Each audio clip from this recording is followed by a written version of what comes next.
প্রথম পর্ব পর দ্বিতীয় পর্বতে আপনাদেরকে বলি যে ধরুন কেরিয়ার, আমার কাছ থেকে আপনারা ঠিক করে নিলেন, উত্তর দক্ষিণ দিক ঠিক করে কেরিয়ার তৈরি হয়ে গেল। এটা কিন্তু আপনাদের লাইফ টাইমের জন্য কেরিয়ার তৈরি হলো কি, তার জন্য আপনাকে বাস্তুটা ঠিক করতে হবে, তাহলে লাইফ টাইম কেরিয়ারটা কিন্তু আপনার দাঁড়িয়ে থাকবে। এখানে শেষ নয়, যদি আপনি কাজ পাওয়ার পরে কেরিয়ার হলো এবং আপনি ভালো আছেন, ব্রাইট আপনার কেরিয়ার, এবং মনে করছেন যে এটা আমার সব ঠিক, একদম মনে করছেন যে আমার ঠিক হয়ে গেল গুরুদেবের আশীর্বাদে, না, এখানে শেষ নয়। যদি হয় আপনি প্রথম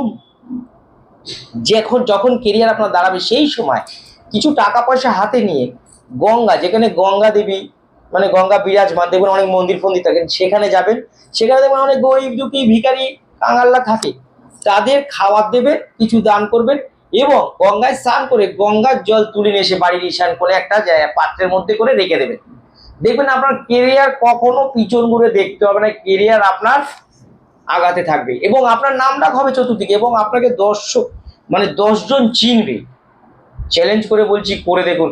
দীপক শাস্ত্রী ফালতু কথা বলে না, মিথ্যে কথা বলে না, কারণ বলে কি হবে, আপনারা যদি উপকার পান তবেই তো আমার কাছে আসবেন, তবেই তো 10 জনকে পাঠাবেন। আমি উপকার দিতে পারলে দূর থেকে বসে, আমি তো বলি যে আমার কাছে আগে আসার দরকার নেই, আগে টিপস করে আপনারা আগে অল্প উপকার পান, তবেই 251 টাকা ভিজিট দিয়ে আমাকে দেখিয়ে নিন। এর থেকে বেশি কিছু আমি কিন্তু বলি না, কারণ কেরিয়ার আপনার হলে অবশ্যই তখন এমনি আপনি আসবেন, আত্মীয় স্বজন আমার কাছে আসবে, করুন এই কাজ। কেরিয়ার আপনার পিছন করে দেখতে হবে না, কেরিয়ার আপনার ব্রাইট। ভালো থাকুন, সুস্থ থাকুন, মা তারা মা কামাখ্যা আপনাদের মঙ্গল করুন। নমস্কার, হর হর মহাদেব।